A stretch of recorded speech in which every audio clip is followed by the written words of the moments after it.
Oui, bonsoir mes camarades.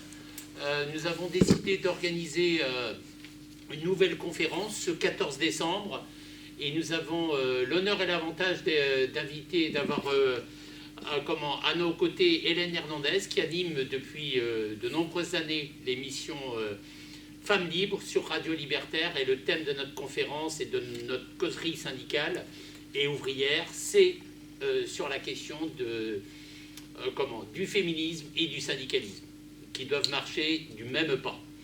Et cette affaire-là est extrêmement importante. Il n'y a pas si longtemps, il y a 2 semaines, on avait invité nos camarades de l'association du 22 août 44, 24 août 44 pour échanger sur la situation, sur l'urgence du syndicalisme et de l'antifascisme, et revisiter les fondamentaux pour les militants ouvriers et les militantes ouvrières. C'est excessivement important. Et sans plus tarder, je donne la parole à notre camarade Fabrice Lorestif, secrétaire de la Maison commune de l'interprofessionnelle Force ouvrière des syndicats Force ouvrière d'Ille-et-Vilaine. Fabrice, tu as la parole. Et je vais le mettre très peu de temps, juste le temps de dire 2-3 mots. D'abord, merci Hélène d'être venue, d'avoir répondu à cette invitation du SDAS, qui effectivement organise des conférences qui ont vocation à faire réfléchir, à faire discuter et à faire avancer le syndicalisme. Et à revenir sur nos fondamentaux. C'est le thème du dernier édito. Syndicalistes nous sommes, syndicalistes nous resterons. Le syndicalisme est majeur, il n'a besoin d'aucune tutelle, et tous les sujets tous les sujets qui touchent les salariés, ils sont nombreux bien évidemment, bien sûr tout ce qui touche aux conditions de travail, bien tous les salaires, bien tout ce qui touche à l'exploitation, bien sûr l'emploi, le licenciement, les acquis collectifs, la sécurité sociale, la retraite et bien d'autres choses encore qui sont extrêmement importantes, mais aussi les questions des libertés et aussi un certain nombre de questions qui touchent, je dirais, à ce qui se passe dans la société aujourd'hui, aux dérives extrêmement graves, liberticides ou autres. Alors, quitte à être provocateur, je ne sais pas ce qu'en pensera Hélène, mais bon, ça sera l'objet de la discussion, même si moi je devrais vous quitter tout à l'heure, qu'on s'entende bien sur... Il faudra certainement, et c'est pas moi qui le ferai, s'entendre sur ce qu'est le féminisme, entre guillemets, d'une certaine manière. Moi, je pense, mais peut-être comme un vieux con, qu'on a eu l'air de me dire, mais c'est tout à fait possible, j'accepte, qu'il faut être clair sur ce sujet-là. On a été, je préfère commencer tout de suite là-dessus, été marqué, heurté, nos militantes femmes aussi, je le dis, militantes syndicalistes femmes, par la dernière journée internationale des droits des femmes, c'est-à-dire le 8 mars dernier. Et on a été surpris d'une forme de ce que je pense, moi, être confusion des genres. Je pense, moi, que si le syndicalisme et le féminisme ne fonctionnent pas sur le terrain de la lutte de classe, on va vers du sociétal, du comportemental, et vers une impasse de ce qui me concerne. Je le dis parce que ça nous a frappé, la façon dont on nous a parlé, la façon dont on a conçu les choses. Et je pense à cette banderole, égalité, justement, égalité à tout point de vue, bien évidemment, qu'on arborait et qui semblait gêner. Et qu'on nous a dit d'ailleurs gêner, un certain nombre de militants qui se présentaient comme féministes, d'une certaine manière. Mais au-delà de ça, il y a cette anecdote qui me frappe, et d'une certaine manière, pour moi, qui marque la ligne rouge. C'est, je posais un moment la question à une camarade qui se présentait comme organisatrice, qui avait déjà expliqué comment la manifestation devrait être encadrée, telle personne devant, les hommes derrière, les 6, j'ai compris qu'il y avait toute une série de concepts désormais nouveaux, donc une forme de discrimination, bon bref, bon, peu importe. Une autre qui défendait le proxénétisme, je ne parle pas de la prostitution, mais le proxénétisme quand même, et qui avait le droit de parole, bon, beaucoup de militants féministes, me semble-t-il, en tout cas dans nos rangs, toute sensibilité, mais libertaires ou autres aussi, ont été très surpris, bon bref. Mais je lui posais finalement la question qui pour moi était fondamentale. Je lui disais, bon, votre camarade, dans le mouvement, prenons les mouvements qui n'a rien à voir en ce moment pour échapper au pathos ou à l'émotion, mais au moment, elle connaissait un peu le mouvement, si tu as vu à choisir entre aider les dockers, pour la plupart c'est vrai hommes, de Liverpool, ou Madame Thatcher qui a tout fait pour les liquider, qui a réussi, ils ont fait plus d'1 an de grève avec le dockers de Liverpool, tu choisis quel camp? Il dit, bah, bien évidemment, Madame Thatcher, c'est une femme. Et vous comprenez que là, c'est la ligne de démarcation. C'est la ligne de démarcation. Donc, bien évidemment, nous nous situons, nous, sur un terrain de classe. Ça, c'était dans ce cadre-là, exprimer les revendications des femmes, que les femmes aient toute capacité, toute possibilité au sein du syndicat. Et je sais que parfois ça n'a pas été simple, les choses évoluent quand même, hein, et le SDAS y contribue, dans la maison comme ailleurs, qu'elles aient toute leur place, à égalité, sans aucune discrimination, et que toute chose un peu, je dirais, qui soit contraignante, qui soit glauque, ou disparaisse véritablement. C'est une longue bagarre. Hein. C'est une évidence que c'est un axe de l'Union départementale Force ouvrière et Villette. Ça, c'est une évidence. Mais je souhaite quand même, dans un moment de très grande confusion, sur ce thème-là comme sur d'autres, qu'on soit, nous, très précis sur ce qu'est le féminisme, bien évidemment. Féminisme dans le cadre de ce qu'est la charte d'Amiens, c'est-à-dire le souhait de l'émancipation totale des travailleuses et des travailleurs par rapport au système capitaliste et de son indépendance par rapport à l'État, au parti, ainsi de suite. Dans ce cadre-là, la discussion, bien sûr, est totalement ouverte. Mais je voulais dire ça tout de suite, alors non pas par provocation, je l'ai dit, mais parce que pour moi, c'était là que se situait la ligne de démarcation, effectivement, entre ceux que vous pouvez penser, camarades, des camarades, des personnes qui étaient dans cette manifestation-là, et nous, militants syndicalistes, bien évidemment. Et j'ai très peu parlé, moi, dans ce cadre-là, avec ces camarades-là. J'ai écouté beaucoup, hein, me disant peut-être que je suis à côté de la plaque, mais ce que j'ai ressenti aussi, bien évidemment, c'est la difficulté de nos militantes femmes, justement, de se retrouver sur un terrain qui serait un terrain confusionniste, extrêmement confusionniste, et qui ne serait pas sur ce terrain de lutte de classe. Voilà ce que je voulais dire en préalable. Le boulot est énorme, le SDAS travaille beaucoup, nous y travaillons aussi, en essayant d'être très concrets, hein, bien évidemment, sur l'ensemble de ces questions-là. Il y a des revendications particulières syndicales sur les référents, égalité, ainsi de suite, toute une série de choses, bien évidemment, qu'il faut développer, et puis surtout développer aussi la liberté de parole. Et je crois que ça, on a avancé. Et je terminerai, c'est pas pour faire de la pub à l'UDFO, mais enfin, puisqu'on est dans la maison, il faut quand même se regarder parfois à quelques indicateurs, c'est la place des femmes.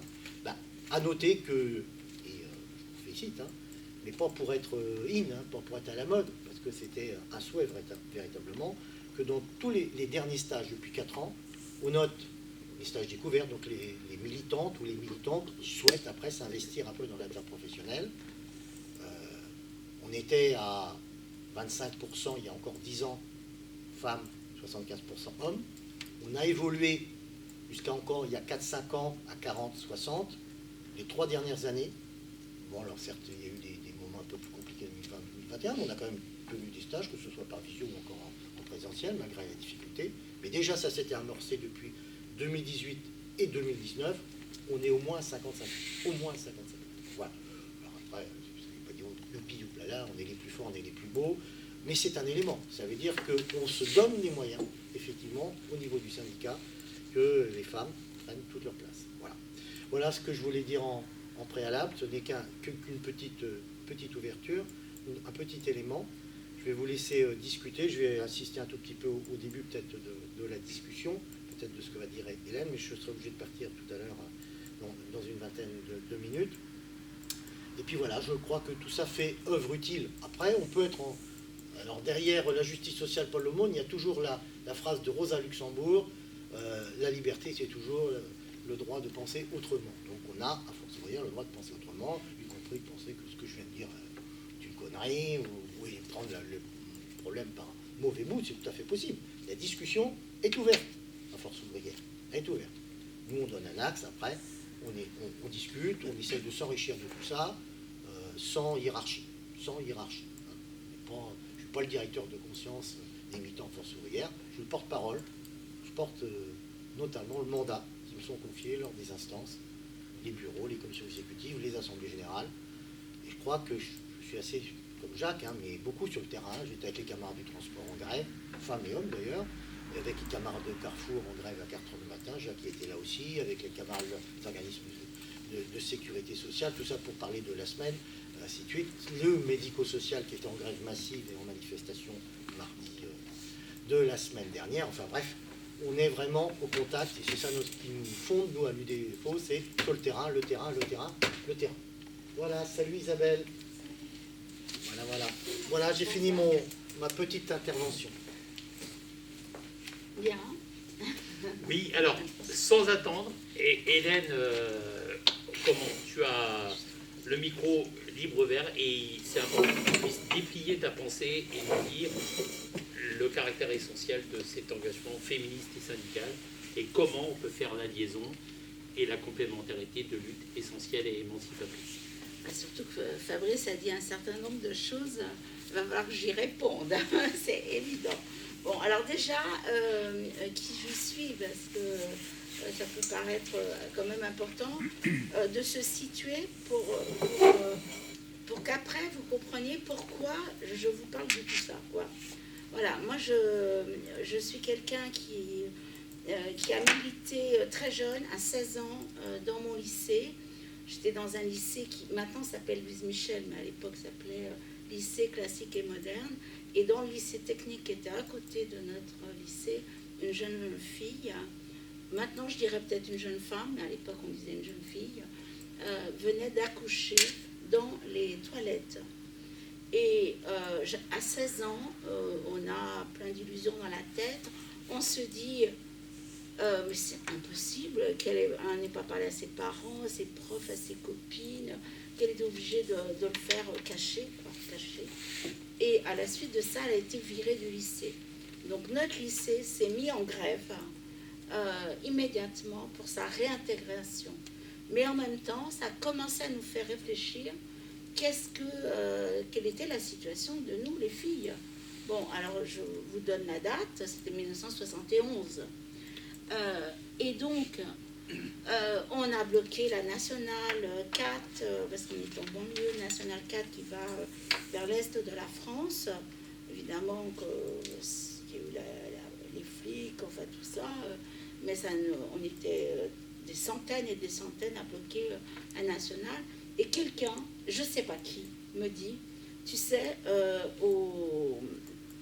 à Paris, il y a tous les midis une AG aux Beaux-Arts. J'y vais avec une copine. Alors, 71, on n'a pas de métro en dehors de Paris. C'est intramuros, il n'y a rien. Hein. Donc, ça m'a pris la journée pour aller là-bas et revenir. Je devais être inconsciente, mais peu importe, avec la copine, ça allait. Et j'arrive dans cet amphi des Beaux-Arts, je dis 2 mots pour dire qu'on était en grève, voilà, et on me donne le micro, et je crois que je n'ai pas lâché le micro depuis, et il y a eu un accueil vraiment très très chaleureux, les filles qui étaient là, parce qu'il y avait quasiment que des filles, hein, qui étaient là, ou les femmes, on peut dire, on trouvait ça super qu'on se mobilise. Et du coup, on a réfléchi. J'étais dans un lycée où, dans la classe en dessous de la mienne, moi j'étais en 71, j'étais en première, et puis en seconde, il y avait le fils de Cavana qui était là au lycée, puisque Cavana, il habitait pas très loin, et qui vendait harakiri. Après, ça a été Charlie Hebdo, mais voilà. Et du coup, tout le lycée, on a commencé. Alors, c'était notre 68 à nous, hein, on était en 71. On a mis des slogans partout, sur le lycée, enfin voilà.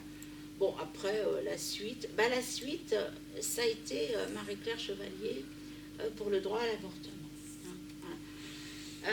Qui avait le même âge que moi, à peu près, quelque chose près, et qui, violée par son compagnon, quand même, faut jamais oublier qu'elle a été violée par son compagnon, et que c'est lui qui l'a dénoncé quand il s'est fait arrêter par la police, parce que je ne sais pas qu'est-ce qu'il avait fait en voiture.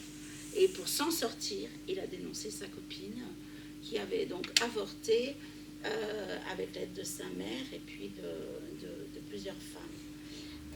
Elle a été très bien défendue par Gisèle Halimi.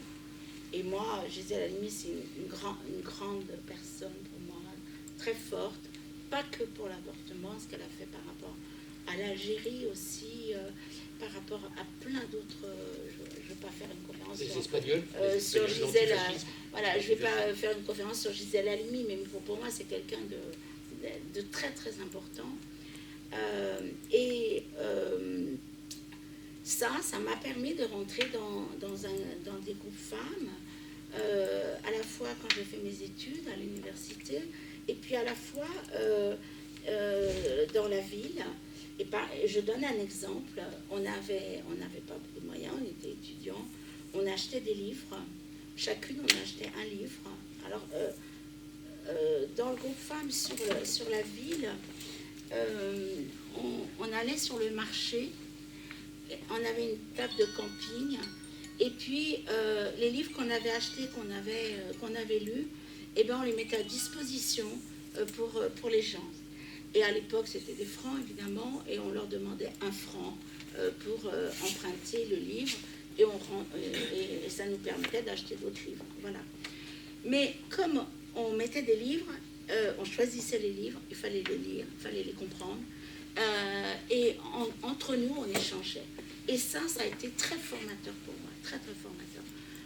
Je continue assez vite, mais c'est pour mettre des pas vers ce que je suis devenue. Je me suis retrouvée avec des copines libertaires. On a fait un journal qui s'appelle Colère. Il y a eu 3 numéros. Alors c'était la période où on faisait des journaux. Voilà. Alors les journaux, on n'avait pas d'ordinateur, évidemment. Je ne sais pas comment on faisait.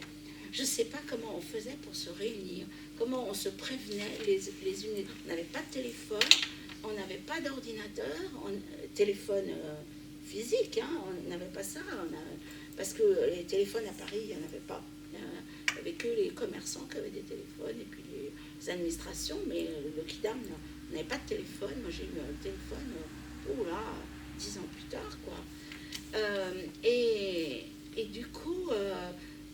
on était des copines de différentes sensibilités libertaires et toutes féministes, bien sûr.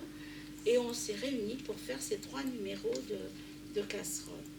Et à l'époque, je vivais avec un copain qui travaillait au CNAM à Paris et qui travaillait avec Margaret Marouani. Et là, c'est aussi un personnage hyper important. Le CNAM, le Conservatoire national des arts et métiers, ouais.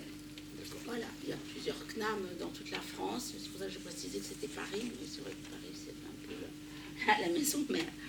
Et ça, Margaret Marouani, et là, on fait le lien tout de suite avec le syndicalisme. J'étais déjà syndiquée, hein, mais syndicat à l'épreuve du féminisme, c'est sa thèse qu'elle a réécrit un petit peu, mais très peu changé, parce qu'elle m'avait donné sa thèse, et puis après j'ai acheté le livre. Ça, c'est fondamental. Parce que Margaret Marouani m'a ouvert sur un pan de l'histoire que je ne connaissais pas encore, puis que j'ai exploré après largement. Elle a fait un autre livre plus récent, qui est sorti en 2012, sur le centenaire du travail des femmes, avec une statisticienne qui s'appelle Monique Méron. Et là, qu'est-ce qu'on apprend? On apprend que les femmes ont toujours travaillé, parce qu'on nous a bassinés en nous disant que les femmes restaient à la maison. Moi, je viens des années 50 et on nous disait les femmes restent à la maison. Peut-être aux États-Unis, dans les films et tout ça, mais c'est pas vrai. Moi, j'étais dans un milieu ouvrier et les femmes travaillaient. Elles travaillaient. Elles n'étaient pas à la maison. Enfin, si, elles étaient aussi à la maison. Elles avaient la double journée, hein, au travail et à la maison. Les femmes ont toujours travaillé, toujours. 34% au début du XXe siècle. Ça descend un petit peu après les années 20.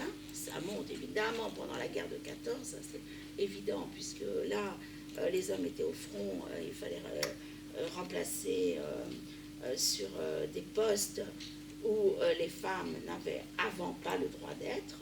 Par exemple, enseignante, auprès des garçons, c'était absolument pas possible.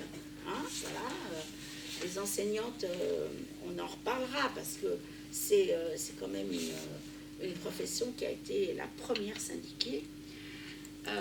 Donc, voilà, mais les femmes ont toujours travaillé. Et aujourd'hui, on sait bien qu'elles continuent toujours de travailler. Alors, ce travail-là, moi j'ai fait un article dans Casserole, dans le numéro sur dossier des confinés, sur la triple journée. On a tous connu, hein, quand on a des enfants en bas âge ou pas en bas âge d'ailleurs, on connaissait la double journée, on a connu la triple journée avec l'école à la maison, hein, puisque les écoles étaient fermées pendant plus de 2 mois. Donc, elles ont toujours travaillé, mais leur inscription dans le monde du travail a toujours été très particulier. Très particulier.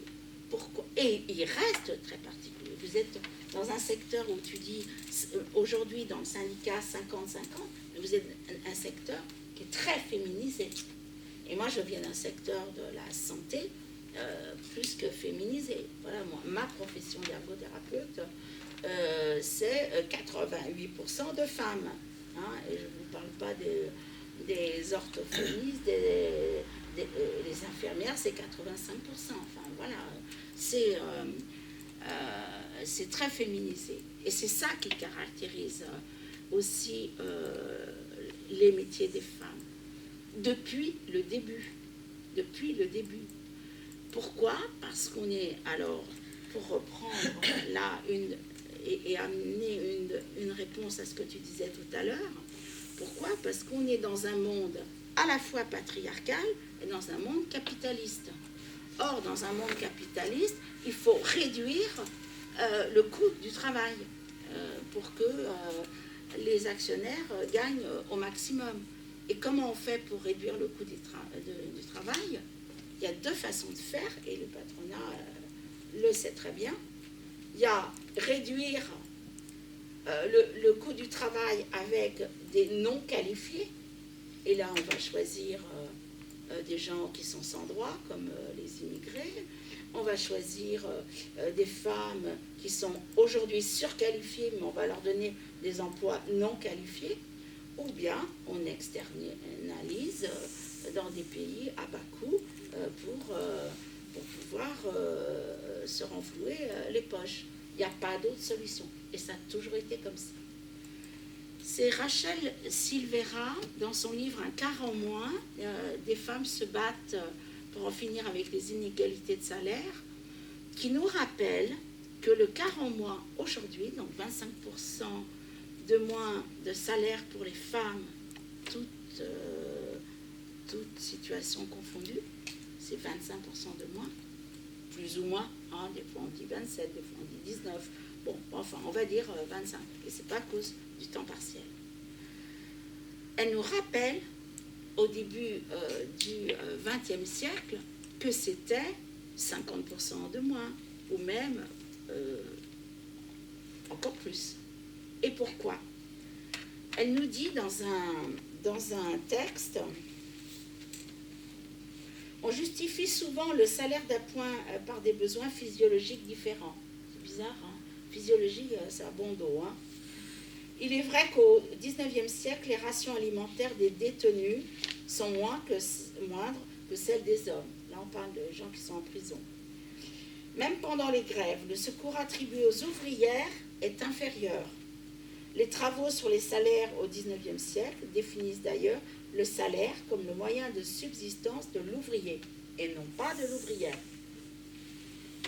Alors je passe. L'économiste Paul Leroy-Beaulieu évalue à plus d'un tiers la différence des besoins en nourriture des femmes et des hommes. Comme la nourriture représente environ la moitié des dépenses, il estime que les besoins des femmes sont inférieurs d'1/6 à ceux des hommes. Certains vont jusqu'à affirmer que les femmes peuvent se priver, que les besoins féminins sont compressibles, contrairement à ceux des hommes. Voilà. Donc, c'est pas la peine de les payer au même tarif que les hommes, puisqu'on continue, le tabac, l'alcool, à l'époque, elles n'en consomment pas, voilà, etc., etc. Et puis, en plus, ça coûte pas trop cher de s'habiller, puisque les femmes font leurs vêtements elles-mêmes. Voilà. Donc, une fois qu'on dit ça, le salaire d'appoint, nous a mis un titre, une femme, ça mange moins et c'est moins rentable. Évidemment, ce salaire d'appoint, ça c'était au début du XXe siècle. Aujourd'hui, il reste encore à 25%, hein, de moins. Il y a plusieurs raisons pour cela. Il y en a une qu'on oublie très souvent, très souvent, c'est l'infériorisation que les femmes ressentent. Elles se sentent inférieures et du coup, par exemple, dans des secteurs où on peut négocier son salaire, où au moins on peut dire ce qu'on a envie. Hein, voilà. Les femmes réclament tout juste ce qui existe dans ce qu'elles connaissent. Les hommes mettent toujours au-dessus. Alors ça marche ou ça ne marche pas, bien sûr. Hein, il y a des secteurs où ça ne fonctionne pas. Il y a quand même pas mal de secteurs où ça fonctionne. Moi, je vais vous prendre dans la santé, par exemple, où j'ai travaillé pendant plus de 20 ans auprès d'enfants handicapés. Eh bien, moi, je travaillais plein temps. J'avais un salaire X. Les kinésithérapeutes, qui étaient hommes, travaillaient la moitié du temps. Ils avaient le même salaire que moi. Il y avait une difficulté de recrutement des kinés. Eh bien, ils avaient réclamé de travailler moins. Ça, c'est encore d'actualité dans des conventions 51 non lucratifs. Ça paraît quand même absolument incroyable. C'est encadré normalement tout ça. Eh bien non, ça existe encore. Aujourd'hui, je reprends encore l'exemple des kinés et des orthophonistes, le ministère de la Santé, comme il y a une pénurie de salariés, pas évidemment de libéraux, hein, mais de salariés kinés et orthophonistes, eh bien il y a quelques années, ils ont offert une prime pour les établissements qui recrutaient kinés et orthophonistes. Ça ne fonctionne pas vraiment, mais en tout cas, c'était l'idée qu'on avait. Donc on voit bien que l'histoire de manger moins ou l'histoire de connaître sa propre valeur, bah, tout ça, ça marche un petit peu ensemble. Hein. Les femmes ont souvent mangé les restes, ça c'est traditionnellement, de ce qui restait à la maison. Aujourd'hui encore, bon nombre de femmes qui font à manger, parce que c'est quand même souvent plus les femmes, même s'il y a une progression, hein, eh bien, elles servent à table, elles se servent en dernier. Normal, ça. Elles prennent les plus bas morceaux. C'est bizarre. Le poulet, je prends l'exemple du poulet. Hein, c'est bizarre. Elles vont laisser les pilons pour les enfants, pour les messieurs, et elles vont prendre un bout de carcasse. Oh, moi j'aime les os, tout ça, j'aime bien grignoter les os. Non, ça a été fabriqué tout ça. Non, c'est pas vrai. Tout le monde aime, si on mange de la viande, bien sûr, tout le monde aime manger les beaux morceaux, pas les bas morceaux. Donc, vous voyez des rencontres. Marouani nous raconte une histoire que moi j'aime bien aussi raconter, c'est l'affaire Emma Couriot. On est en 1913. Emma Couriot est typographe. Elle est payée au tarif syndical, hein, parce qu'elle y tenait, et elle veut se syndiquer. Et là, bam, son mari est exclu du syndicat parce qu'il a laissé sa femme travailler et demander son adhésion au syndicat. Mais en 1913, il va y avoir un mouvement féministe, et là ce sont les enseignantes, je vous ai dit que j'allais en reparler, ce sont les enseignants qui vont monter un mouvement très très fort, syndical et féministe, pour que, là on est en 1913, c'est la CGT, hein, pour que au congrès de la CGT, on puisse discuter de ça et du travail des femmes et de la syndicalisation des femmes. Le congrès devait avoir lieu en septembre 1914. Il n'aura jamais lieu puisque c'est la guerre. Et c'est après la Première Guerre mondiale que la CGT va accepter enfin que les femmes puissent se syndiquer. Mais entre-temps, il y a eu des syndicats uniquement de femmes, en dehors de toutes les organisations qui existaient. Enfin, c'était la CGT, de toute façon, il n'y avait rien d'autre. Mais des syndicats de femmes, hein, qui après vont peut-être se retrouver à la CFTC quand la CFTC va se créer, qui vont se retrouver je ne sais pas où, mais en tout cas, la rencontre au début du XXe siècle, alors que les femmes ont pris le travail qu'on leur permettait, mais même qu'on leur imposait pendant la guerre de 14, j'ai calculé par exemple que quand elles étaient obusières, c'est à peu près l'équivalent aujourd'hui de ce qu'une aide-soignante peut porter en EHPAD, comme kilo, comme tonnes par jour. Tonnes par jour. Sauf que pendant la guerre de 14, les femmes avaient très peu à manger, qu'il n'y avait pas de chauffage, et bon nombre de femmes, parmi les obusières, celles qui fabriquaient les obus, hein, elles travaillaient 6 jours par semaine, voire 7 jours par semaine, c'était l'effort de guerre qu'il fallait.